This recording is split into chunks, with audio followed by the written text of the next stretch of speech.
Olá, seja muito bem-vindo, seja muito bem-vinda ao Arte Cultura, um espaço em que a gente celebra as manifestações artísticas do nosso estado e hoje a gente fala de uma dessas manifestações, talvez a mais pungente aqui, que acontece em Curitiba, que é o Festival de Teatro de Curitiba.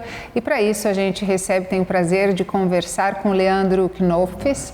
Falei certo o sobrenome? Estava aqui treinando, gente, não é fácil. São várias consoantes e apenas duas vogais, que é diretor e também um dos fundadores do Festival de Teatro. Obrigada, Leandro, pela presença, por vir aqui bater esse papo com a gente. Desde 1992, quando um grupo de jovens decidiu aí ousar, com bastante coragem, com bastante vontade de transformar o cenário que tinha um pouco de marasmo aqui em Curitiba, resolveram ousar e fazer a diferença, criando o Festival de Teatro de Curitiba. Nessa conversa a gente vai mergulhar aí na memória, né, de quem tinha um sonho, um aparelho de fax e muita coragem. Leandro, como é que você vê a ousadia? Antes eu preciso dizer que a próxima edição, a 34ª edição do Festival de Teatro, que é um projeto encantador, maravilhoso, inclusive na formação de plateia aqui na capital, tem muita gente que vem de fora para participar, já está marcada então a 34ª edição, que vai do dia 30 de março a 12 de abril de 2026, com mais de 300 espetáculos em teatros, em espaços culturais, tanto em Curitiba quanto região metropolitana, para que ninguém fique de fora e não tenha oportunidade de ver pelo menos algo no Festival de Teatro deste ano. A gente vai falar mais sobre isso durante a conversa, mas eu quero retomar um pouquinho do começo, Leandro. Como você avalia a ousadia? Vocês eram muito jovens, né? Tinham saído ali da adolescência e conseguiram convencer o atual prefeito, que era o Jaime Lerner, e também grandes empresários aí a patrocinarem esse primeiro evento. Como é que foi isso? Nossa, faz tanto tempo que eu nem lembro direito, mas foi mais ou menos como você falou. Curitiba tinha uma cena muito menos intensa do que é hoje, bem menos intensa. As atrações culturais aconteciam praticamente no fim de semana, quando aconteciam. A gente está falando de 30 e tantos anos atrás, né? 33, 34 anos atrás. E Curitiba sempre teve, na nossa forma de ver, os 5 sócios, amigos e sócios que fizeram o evento em 1992, primeira edição em 92, um público interessado e uma estrutura de salas e possibilidades espalhadas pela cidade para a gente fazer um evento desse porte, desse tamanho. Então, naquele momento, quando a gente decidiu fazer o festival, tinha apenas um espetáculo de teatro em cartaz e a gente achou que podia ter mais. E assim foi, a gente juntou informações, a gente conversou com pessoas de lideranças da cidade, a gente teve muitos desafios, tanto que o Jaime Lerner construiu a Ópera de Arame para a primeira edição do festival, o Banco Bamerindos patrocinou, o Boticário foi a primeira empresa a acreditar. Eu não sei dizer direito como foi, mas foi conversando muito, apresentando a ideia. Era mais difícil, de certa forma, chegar nas pessoas, porque você não tinha um Instagram, você não tinha um WhatsApp, você tinha que marcar com alguém para falar com a secretária, para marcar com alguém. Por outro lado, era mais fácil, porque era tudo mais próximo, as pessoas se conheciam muito de perto, assim. Então, conhecia alguém, então a gente já falava com o presidente do banco. Conhecia alguém, a gente já falava com o prefeito. Conhecia alguém, a gente trazia o artista que a gente estava buscando. Então, ao mesmo tempo que era mais longe, também era mais fácil, de certa forma. E aí, conversando com as pessoas, juntando gente, apresentando ideia com paciência, com tenacidade, com persistência, a gente conseguiu viabilizar a primeira edição, que contou com 14 peças diferentes, 12 em salas de teatro e 2 na rua, e inaugurou 2 espaços culturais, a Ópera de Arame e o Canal da Música, que nem chamava Canal da Música naquela época. Ele era um espaço que estava em litígio entre a Caixa, entre a Prefeitura, entre os antigos donos, e aí a Prefeitura resolveu emprestar para a gente. A gente usou aquele local para fazer um espetáculo e depois foi reformado e virou o Canal da Música. Todas essas peças que entraram em cartaz nesse primeiro festival de teatro eram aqui de Curitiba? Não. Um espetáculo só era aqui de Curitiba. O festival começou, esse espetáculo que estava em cartaz, chamava New York, dirigido pelo Edson Bueno. E aí o Edson Bueno também foi convidado para participar do festival. Ele montou um espetáculo no Paiol chamado Caim. Era um espetáculo daqui, os outros todos eram de fora. Rio, São Paulo, Grupo Galpão se apresentando na rua, Minas Gerais. Nossa, que legal. A gente abriu o festival com um espetáculo que tinha feito muito sucesso em Nova York. Shakespeare, do Sonho de uma Noite de Verão, dirigido pelo Cacá Rossetti. E esse espetáculo ele tinha algumas características. Primeiro, as fadas que fazem parte do espetáculo, elas estavam nuas. E pelo fato de elas estarem nuas, eles fizeram sucesso em Nova York, mas aí então o secretário de Cultura do município de São Paulo não deixou eu se apresentar, porque é um espetáculo grande e só cabia no Teatro Municipal. E ela achava isso absurdo, falando da década de 90. E aí eles não se apresentaram, eles conseguiram se apresentar em Santo André. Então muito pouca gente viu de novo, não tinha internet, era muito mais difícil a informação chegar. E quando a gente convidou o espetáculo, a gente construiu o palco da ópera para receber espetáculo, que precisava de 4 elevadores. Esses elevadores estão lá até hoje. Quem não conhece muito teatro, elevador fica embaixo do palco para assim, né, surgir objetos ou artistas. Esses elevadores estão até hoje no palco da ópera, porque ele foi construído para receber esse espetáculo. Então, você perguntou a origem dos espetáculos, né? São Paulo, Rio, Minas Gerais, Rio Grande do Sul, e teve espetáculo que é teoricamente São Paulo, mas veio, né, primeiro em Nova York. E é muito louco pensar que veio essa galera, né, de tantos lugares assim, e um trabalho muito bem feito, né, para convencer, a gente está com um festival de teatro aqui, nunca teve nenhum, tem um teatro sendo construído, mas a gente está aqui, a gente está com fé. E tudo isso numa era em que a comunicação era muito difícil, né? Como é que vocês convidavam? Assim, como você falou, só tinha fax, né? E a gente ligava para as pessoas e se elas não atendessem, caía na secretária eletrônica delas, né? E se elas te ligassem de volta e você não estivesse em casa, né, ou no escritório, e eu não tinha secretária eletrônica em casa, então você perdia a ligação, por exemplo, né? Ou alguém anotava o recado. E também, naquela época, era importante conhecer alguém que tivesse uma agenda, que tivesse o telefone das pessoas. Porque hoje, né, de novo, você manda uma mensagem, normalmente as pessoas até respondem, mas como é que eu vou saber o telefone do Antônio Fagundes, por exemplo? Que é um fato real. Eu liguei para ele, que é uma secretária eletrônica, e eu deixei o recado e fiquei esperando para ver se ele me ligava. Depois, a 4ª vez que eu liguei para ele, ele atendeu, e eu consegui falar com ele, de novo na persistência, né? Mas sim, era bem mais difícil. Como você falou, ninguém conhecia essas pessoas que estavam fazendo o festival, ninguém conhecia o festival, então a gente chamou as pessoas para fazer visitas técnicas aqui. E obviamente os teatros que estavam prontos, a gente conseguia mostrar os teatros. Mas a Ópera de Arame tinha um banhado, então a gente subia onde hoje onde tem um camarote lá em cima, era um mirante, a gente levava, ali vai ter um teatro. Confia. Como isso? Confia, exatamente. Mas a gente está em agosto, setembro, não, fica tranquilo que em março vai estar pronto. Vai rolar. E estava pronto. O festival começou com o Sonho de uma Noite de Verão e de dia os operários da obra estavam soldando ainda a passarela. Foi assim que aconteceu. Socorro. Tem até uma lenda sobre isso, de que o Jaime Lerner desenhou para vocês o teatro, sim, a arquitetura do teatro, o esboço, vamos dizer assim, num guardanapo, né? É verdade? Sim, é verdade. Eu tenho um vínculo quase familiar, não é familiar, mas é quase familiar com o Jaime Lerner, com as filhas dele, com ele, com a irmã dele. Eu sempre fui, desde meus pais moravam no prédio da irmã do Jaime, então eu jogava bola com o sobrinho do Jaime e eu ia jantar na casa dos pais do Jaime Lerner aos domingos, desde que eu tinha 8, 9 anos, e por muitos anos. E aí, uma vez, ele era o prefeito, eu liguei para a casa dele, chamava ele de tio Jaime, falei, tio Jaime, eu queria falar com você.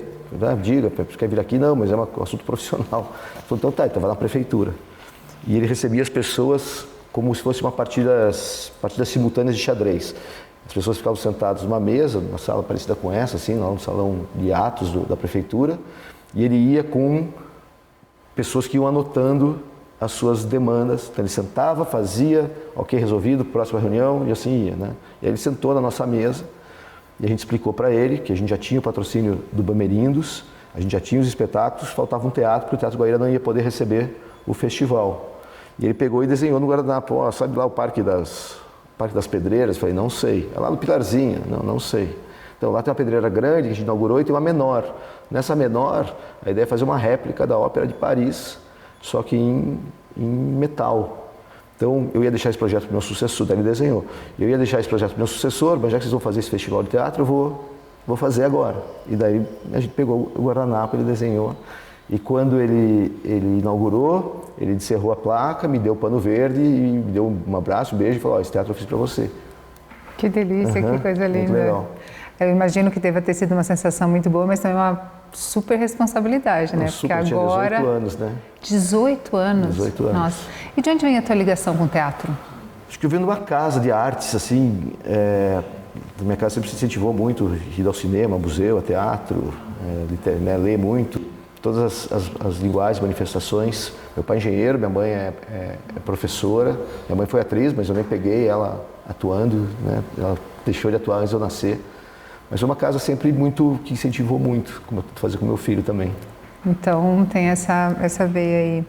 Bom, já são mais de 3 décadas, o perfil do Festival de Teatro foi se transformando com o tempo, mas ele se consolidou como uma vitrine mesmo do Teatro Nacional, né? Eu fiz uma amizade com um grupo de teatro do Recife, o Maguilutes, que já sempre volta e meia está aqui, inclusive. E que volta esse ano. Inclusive volta esse ano.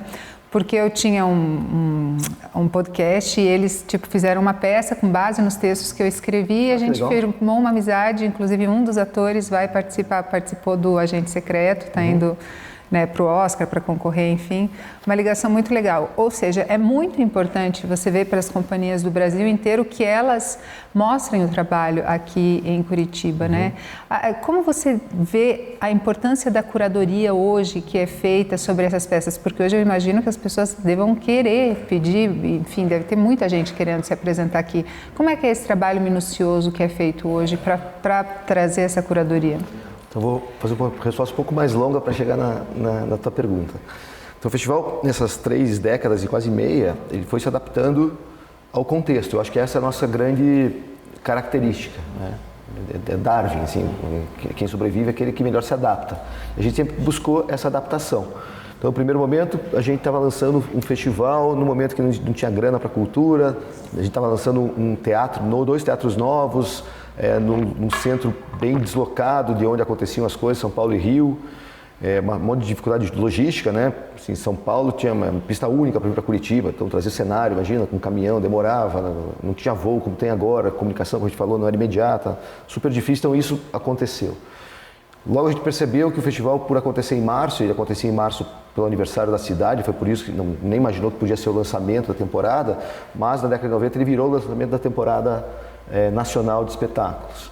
Depois a gente percebeu que a gente podia apoiar estreias nacionais, o festival ficou conhecido por isso. Depois a gente percebeu que o festival podia ser um ponto de encontro para que o mercado das artes rolasse. Começou a trazer gente que pudesse comprar espetáculos para o Brasil e para fora do Brasil. Muita gente daqui foi para fora. A gente está trazendo esse ano, por exemplo, a Máquina, já que você falou do Agente Secreto. E a Máquina veio para cá, acho que no ano 2000, 99. Foi o espetáculo que lançou o Wagner Moura, o Lázaro Ramos e o Vladimir Brista. Está sendo remontado agora com um novo elenco, inclusive com a filha do Vladimir Brista, tá lá. Mas esses, então, meninos, né, que são atores super conhecidos, se tornaram muito próximos ao festival, porque foi daqui que a carreira deles, e eles falam isso, não sou eu que estou falando, a carreira deles deu uma estilingada, porque a gente sempre trouxe gente para enxergar, seja olheiros de elenco, seja, como eu falei, possibilidade de manter espetáculos vivos. O espetáculo tinha se apresentado na Bahia, veio para cá e daqui ele foi para São Paulo e para o Rio, assim como Alice Através do Espelho, assim como tantos outros, assim como A Vida Cheia de Som e Fúria e assim tantos outros durante os anos. Então se perguntou, né, como funciona a curadoria. Então tem uma responsabilidade dessa curadoria. Nessas 3 décadas a gente já teve 6 ou 7 times diferentes de curadores, ou com 2 ou com 3 curadores participando. Eu não faço parte dessa curadoria, minha sócia Fabíola, que é a diretora do festival comigo, faz parte. E esse grupo, que está há 4 anos, esse ano escolheu espetáculos que falam sobre histórias pessoais e reais, majoritariamente. Então, assim, o festival não tem a pretensão de dizer esse é o melhor espetáculo, não tem nada disso, né? Mas a gente não consegue trazer todos que a gente quer trazer. Então, você perguntou, muita gente procura. Assim, eu estou um pouco mais afastado desse dia a dia agora. Um pouquinho antes da pandemia, eu recebia mais de 200 propostas de espetáculos, e é uma coisa difícil, porque você tem que dizer não para 170, a gente acaba trazendo 30. E às vezes nem convida quem propôs embora isso deixe a gente muito lisonjeado e feliz com esse respeito, com essa intenção dos espetáculos virem. Mas enfim, a gente tem essa curadoria aqui esse ano que são espetáculos biográficos e tem uma coisa super inusitada que é a vinda do Walter Casagrande Jr. como ator, contando a história dele também nos espetáculos. Nossa, que é uma história incrível, né? Realmente. Então tem uma temática? Tem uma temática. Tem um caminho, porque a gente tem que ter uma coerência no que a gente traz. Por exemplo, ano passado, qual foi? Tipo, teve o Céu da Língua. Que era ano passado? Etarismo, né? A gente trabalhou com etarismo no ano passado. Ano retrasado, grupos de teatro. Então, obviamente, não os 30 a gente consegue trazer, mas a gente faz porque a gente também tem um viés do público, por exemplo. Nos teatros maiores, a gente traz espetáculos que as pessoas se interessem independente da nossa linha curatorial. Se combina o espetáculo ter essa possibilidade, tanto melhor. Como Casa Grande, por exemplo, vai estar no Guairão esse ano. Então tem a ver com a curadoria e é um espetáculo que a gente acredita que vai causar bastante curiosidade, bastante corrida para ingressos. Mas normalmente nas salas que têm a menor capacidade, a gente é bastante fiel a essa linha curatorial. Porque a gente tem também no Festival de Teatro uma mostra que não tem curadoria, que é o Fringe, né? Sim. Que não necessariamente. Essa é uma possibilidade de se criar novos, ou consolidar novos grupos, novas possibilidades, sendo realmente um mercado dentro da área área do teatro mesmo. Sim, o Fringe, né, para quem não sabe, assim, é a mostra, entre aspas, espontânea. O festival ele convida 30 espetáculos para a mostra, que a gente homenageia uma amiga do festival, uma grande pessoa das artes do Brasil, do Paraná, especialmente de Curitiba, que é a Lúcia Camargo, chama Mostra Lúcia Camargo. O festival convida esses espetáculos, oferece cachê, oferece estrutura logística, hospedagem, passagem, transporte, cenário, etc. O Fringe, os espetáculos vêm para Curitiba, já estão aqui, se apresentam, independente do apoio que o festival dá. O festival dá uma estrutura menor, né, de técnica, menor de alguma de divulgação. E para os espetáculos de Curitiba é importante porque eles fazem realmente uma receita importante de bilheteria. E para os espetáculos que não são de Curitiba, para além da bilheteria, tem essa possibilidade mesmo do encontro, de ser visto, tanto por olheiros como por, sei lá, o Sesc São Paulo, que compra espetáculos, outros festivais do Brasil e do mundo. A gente faz um encontro formal que chama rodada... como chama? Rodada de conexões, desculpe. Rodadas de conexões, onde 30 compradores de espetáculos do Brasil e de fora se juntam em pitches de 15 minutos e ficam sabendo sobre aquele espetáculo específico. No ano passado, dados do Sebrae, não nossos, o Sebrae está conosco nisso, gerou 14 bilhões de reais em negócios. Então, sim, o Fringe quer ser essa feira, né, por mais comercial que tenha essa abordagem, é isso mesmo. Mas não diminuiu, né? Não, pelo contrário. Eu acho que porque assim, saindo só um pouquinho do festival, a estrutura de viabilização de espetáculos no Brasil, através especialmente das leis de incentivo, ela está muito focada no realizar o espetáculo, levantar o espetáculo. Ela está muito pouco focada em manter esse espetáculo e continuar se apresentando. Lá, 30 e tantos anos, quando eu comecei, os espetáculos faziam temporadas de terça a domingo, 2 apresentações no sábado e 2 no domingo, e duravam anos. E a maior receita era a bilheteria. Isso mudou. A maior receita hoje é o patrocínio. Então a bilheteria, como ela é menos importante, as temporadas têm menos duração. E aí o festival, através desses encontros, tenta aproveitar que esses espetáculos estão montados, muitos deles com muita qualidade, e dar uma vida mais longa, seja viajando, seja alguém bancando para temporadas nos próprios locais, né, mais longas. Enfim, é um ativo importante que a gente tenta valorizar com esse encontro que a gente gera. Não, e até porque possibilita uma formação de público, porque muitos espetáculos, quando são financiados, não, como é que é a palavra? Patrocinados. Eles, às vezes os ingressos acabam, como a bilheteria não é o mais importante, os ingressos acabam sendo a valores simbólicos ou realmente não tendo esse valor, e aí possibilita que uma população grande que não costuma ir ao teatro porque não tem, às vezes, aquele valor, não tem esse dinheiro para despender com aquilo, possa realmente frequentar. E aí acho que entra na questão da formação de público, né, que é um fator importante. A formação de público é super um foco super importante para a gente. O slogan do festival, o tema do festival, e a gente trabalha com isso, é o Festival para Todos. Então a gente fala, né, festival para todos os repertórios, para todas as idades, para todos os locais que as pessoas estão e para todos os bolsos. O festival oferece mais de 200 atrações gratuitas e é super importante. A gente tem um evento chamado Guritiba, que é um evento dedicado para as crianças. A gente tem muito cuidado com o que a gente vai apresentar, porque pode ser a primeira interação da criança com o teatro. E tem que ser muito bom, porque um adulto que já está acostumado vai para o espetáculo, gostei, não gostei. Eu gosto de teatro, mas desse espetáculo eu não gosto. Uma criança que tem o primeiro contato vai dizer assim, não gosto de teatro. Por quê? Porque eu fui numa peça, era ruim. Então a gente tem que ter muito cuidado com isso. E o festival tem essa preocupação de dar realmente o acesso e formar a plateia. E fora isso, a gente também tem a missão da inclusão. A gente tem a Mostra Surda, já indo para o seu 3º ano, um grande sucesso, espetáculos feitos por atores surdos e que atrai um público de não surdos também. Hoje, nessa edição, a gente tem uma coincidência, não porque a gente escolheu, mas é uma situação muito interessante, porque a gente vai fazer essa mostra na Capela Santa Maria, que é um lugar dedicado à música, né, ao som. E a gente vai fazer a mostra do Teatro Surdo lá no Capela Santa Maria, e normalmente os ingressos são gratuitos e absolutamente abarrotados.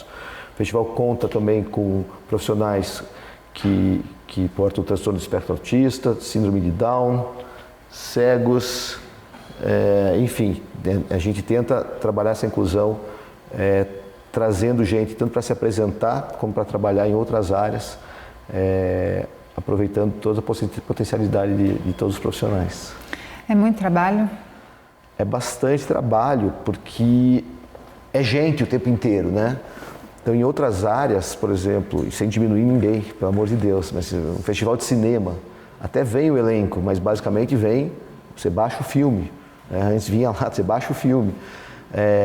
Uma exposição, né?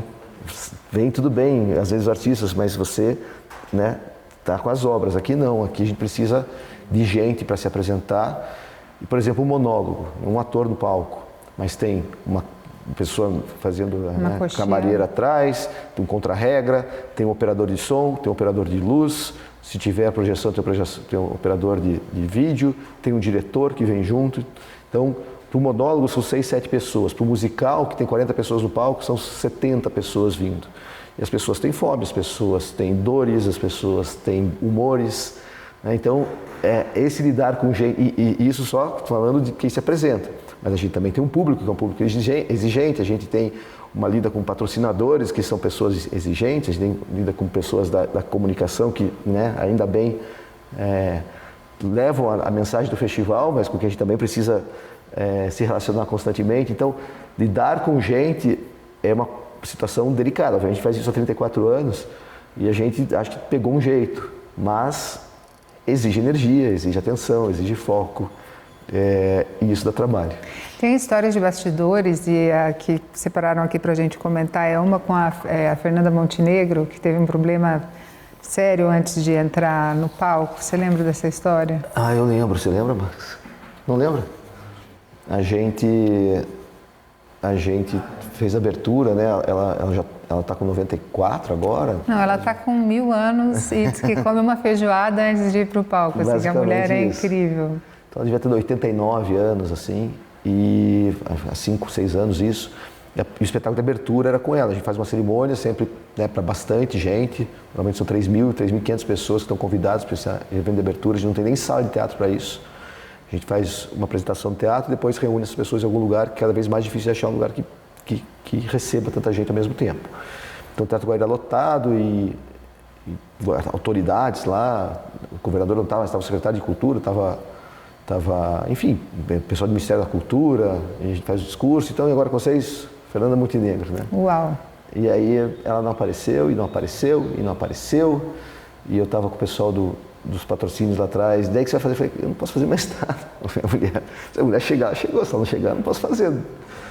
E basicamente ela teve ela parou, assim, ela estava no hotel pertinho do teatro. E depois a gente soube que ela não conseguiu, por algum momento ela deu uma bloqueada e não saía do hotel. E até que, né, ela relaxou e ela subiu os escadas do Guaíra, né, como você falou, comeu uma feijoada, assim, meio que correndo, imagina, uma mulher de 89 anos subia a estrada correndo, entrou, mas já tinha isso meia hora, as pessoas esperando, e umas vaias e... mas ela é Fernanda Montenegro, né? Dá para esperar várias horas bem tranquilamente. E aí né? rolou, mas não foi tranquilo, para mim não foi nada tranquilo. Eu imagino, e o desespero. Não, e o que passa na cabeça nesse momento? Cancela, galera, beijo, tchau? Mais ou menos isso, né? Não, e ela tá chegando. Mas tem uma hora que você relaxa e fala assim, a minha parte tá feita, eu não posso mais fazer. E porque nunca vai cair, por mais que haja uma vaia e tal, nunca vai cair em cima dela, né? Exatamente. Tipo, imagina, vai tipo, nossa, que incompetência, exatamente. Nossa, que horrível. Nem contrataram a Fernanda Montenegro, mentira. Mentira, nem veio. Ela nem veio. Aí quando ela entrou, você falou, tá vendo? Tava aí, ó, tava escondida. Eu fui pro boteco da frente tomar cerveja. Pro Baba Salim? Bom, como é que você avalia emocionalmente e o número de peças, um trabalho tão grandioso aí que tem uma equipe básica de 400 pessoas para cada edição, 200 mil, um público de cada edição, umas 200 mil pessoas. Já são tantos anos pensando naquele sonho, essa trajetória, porque acabou, talvez você nem tivesse dimensão disso, mas acabou sendo a tua trajetória de vida, né? Sim. Profissional, pessoal. Sim, nem imaginava. Como é que é essa ligação? Passa tão rápido que a gente nem olha para trás, né? Mas assim, eu fico bem feliz de hoje ter a Fabíola como sócia, que está levando para frente até com um novo olhar, que é super importante. E aí com isso eu consigo ficar um pouco mais distante, até olhar em perspectiva, porque no dia a dia nem dá tempo, porque é tanta burocracia, tanta negociação o tempo inteiro. Mas acho que é legal, assim, quando a gente fez a primeira edição, a gente nunca imaginava fazer a segunda edição. E quando eu fiz a segunda edição, nunca imaginei fazer a 34ª edição. Eu trabalho também em outras áreas, né, porque eu tenho um pouco esse espírito de empreender. Eu pessoalmente, eu sou sócio de uma cervejaria artesanal antes de ter esse boom de cervejaria artesanal, há 17 anos já. E acho muito legal ver as coisas acontecerem na cervejaria, no festival. Mas uma geração são 30 anos, né? E a gente tem história assim, de pessoas que casaram por causa do festival, tem pessoas que não sabem o que é Curitiba sem o festival, pessoas que já estão assim, que já assinam nosso patrocínio. É interessante ver esse impacto que a gente conseguiu, essa marca que a gente conseguiu deixar, assim, acho bacana, tenho orgulho disso. E você consegue sentar e curtir? Vou ver essa? Não, eu nunca vejo nada, porque... Nem desde o primeiro, não? No Sonho de uma Noite de Verão, eu vi, lá atrás eu via. Mas assim, essa mesma sensação da Fernanda Montenegro, porque eu não consigo, quando apaga a luz eu não consigo fazer mais nada. E aí, quando apaga a luz, às vezes começa a demorar, né? Entra o vídeo, eu já penso, puta, as pessoas estão incomodadas. Aí depois acaba o vídeo e dá 3 minutos porque, sei lá, alguma coisa não aconteceu. Eu falei, puta, vai dar um... Então eu prefiro não. Essa hora é a hora que eu vou para casa, fico com meu filho e depois fico ligando passo mensagem no grupo para saber como foi cada espetáculo, se estava tudo cheio, se deu tudo certo. Assim. Ano passado, por exemplo, o espetáculo do Gianecchini, foi, né? No meio do espetáculo, não tinha nada a ver conosco, o cenário deles travou. Era um elevador, a porta abria, a porta fechava, a porta abria, a porta fechava. Aí o cara aperta o botão, a porta tem que abrir para entrar o personagem, a porta não abre. E o cara aperta o botão de novo, não abre. Aí eles vão lá e falam, gente, só um minutinho, estragou o cenário, a gente Mas isso faz parte do teatro faz também, parte do teatro. né? O teatro é sobre isso. Não, justamente. eu acho ótimo que aconteça, justamente por causa desse artesanato, né? Porque o cinema está lá, se aperta o play, a televisão está perfeita, né? Música também, teoricamente, né? Não, música não, quando você escuta, né? uma música. Mas se sou eu fazendo esse esse momento me derruba, assim. Então eu prefiro não estar lá, eu prefiro só saber depois, deu problema, deu tudo certo, então tá bom. É isso. Porque eu não tenho como fazer nada naquele momento. Não, e não tem como fazer. E acho que essa é a beleza do teatro também, porque inspira um pouco a vida, né? Tem coisas que a gente é só perder o controle e tá tudo bem. Entendeu? Exatamente. Tudo bem. Vamos falar da edição desse ano. Então a gente tem a data 30 de março a 12 de abril de 2026. Ai, gente, eu quero dizer que a cidade fica tão legal. Eu amo o festival. Bom. Tenho lembranças maravilhosas do meu filho pitico, assim, a gente saindo de casa de mochilinha e tipo andando e assistindo o que estava rolando na rua e com um caderninho anotando o que era gratuito, o que tinha que pagar, assim, eu acho sensacional, aproveito bastante mesmo. Esse ano passado eu não aproveitei tanto quanto eu gostaria e só lamento que não dá para ver tudo, assim. Quantos espetáculos então para esse ano? São mais de 300 diferentes, entre o Fringe, a Mostra, a Lúcia Camargo e o Curitiba. A gente também tem o nosso evento de humor, que é o Risorama, com 26 atrações diferentes, o Mishmash e o Gastronomics. E desses mais de 300, são mais de 1.000 apresentações diferentes, porque em média a gente tem aí 3 apresentações de cada, contando o Fringe. Então a gente tem 1.000 oportunidades das pessoas estarem em contato com o festival em algum lugar. É muito legal, não tem como não sentir. E tem algum destaque? Então, eu acho que tem essas coisas diferentes, assim, né? Tem a Volta da Máquina, que eu acho bacana, já falei. Tem o REC, como chama o REC? É tipo o REC do Magilute, que é uma festa. As pessoas entram no teatro e está rolando uma festa em cima do palco. E aí o elenco convida as pessoas para sentarem para daí começar a apresentação. Eu amo essa companhia. Vai ser muito legal.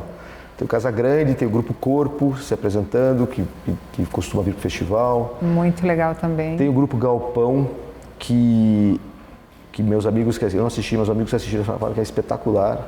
Tem o espetáculo, a Mauri Miranda, que é atriz aqui de Curitiba, e ela assistiu e me indicou, que é com o Du Moscovis, que é o motociclista no Globo da Morte. E as pessoas que têm assistido também falam que é maravilhoso. O espetáculo é super, super intimista. O Du Moscovis é um ator que levaria, né, público para salas maiores, mas ele insistiu e bateu o pé e fazendo paiol.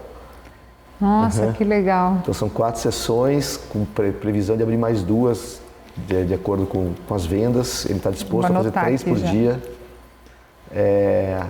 E ele conseguiu uma liberação na TV, porque ele está gravando, não sei se é novela, uma série. Ele conseguiu uma liberação para vir para cá, que eu acho que vai ser bastante bacana. Um espetáculo argentino. Mais alguma coisa? Os Dois Papas, que eu acho muito legal, que foi a história do filme, enfim, do Ratzinger e do Francisco. Enfim, acho que é uma programação legal, né, sempre do site, festivaldeCuritiba.com.br, nas redes sociais, @Festival de Curitiba. E no guia, que super também, né, que você falou, super tradicional, as pessoas pegam e vão marcando e vão cumprindo a programação. Legal, gente. Acho que é isso. Conseguimos destrinchar aí um pouco dessa história maravilhosa do Festival de Teatro há mais de 30 anos aqui em Curitiba, que revolucionou o cenário cultural da cidade. Obrigada pela presença aqui, por bater esse papo com a gente. Foi um prazer. E você continue ligado aqui na TV Assembleia, sempre na sua programação Arte e Cultura, para você ficar bem informado aí sobre o universo artístico e de entretenimento do nosso estado.